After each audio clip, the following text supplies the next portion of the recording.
Trophy হাতে তোলা এটা তো আসলে মানে লং পিরিয়ড অফ টাইমের ব্যাপার। আমি প্রথমে ঢাকা ক্যাপিটালসে ম্যানেজমেন্টকে ধন্যবাদ জানাতে চাই।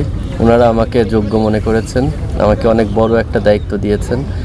আমি চেষ্টা করব আমার সর্বোচ্চটা দিয়ে আমার যে টিম আছে এই টিমটাকে একসাথে রাখার, এবং আমাদের আলটিমেট যে গোল সেই গোলের দিকে অবশ্যই আমাদের এন্ড অফ দ্য টুর্নামেন্ট নজর থাকবে।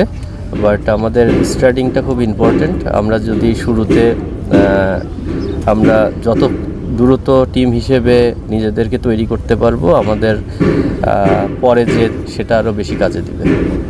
আতিক ভাই, আপনার কাছে একটা প্রশ্ন, মানে দলে আপনার অনেকেই ছিল, তাসকিন ছিল, নাসির ছিল, মানে ওয়াই মোহাম্মদ মিথুন, আপনারা তাকে কেন চুজ করলেন ক্যাপ্টেন হিসেবে? আমাদের প্রত্যেকটা প্লেয়ারই আসলে ক্যাপ্টেন্সি করার যোগ্য। আপনি হয়তো দেখেছেন এই যে আমাদের সাইফ আছে, তাসকিন আছে, ইমাদ ওয়াসিম আছে, আরও অনেকেই আছে। তো আমাদের ম্যানেজমেন্ট বা কোচিং প্যানেলেরও বেশ কষ্ট পোহাতে হয়েছে কাকে ক্যাপ্টেন্সি দেব।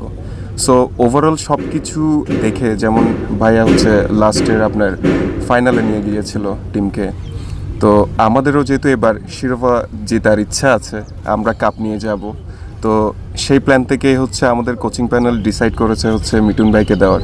তো আমরা হোপফুলি উনি যেরকম গত বছর ফাইনালে নিয়ে গিয়েছে, এবার ইনশাল্লাহ একসাথে কাপ সহ নিয়ে যাবে।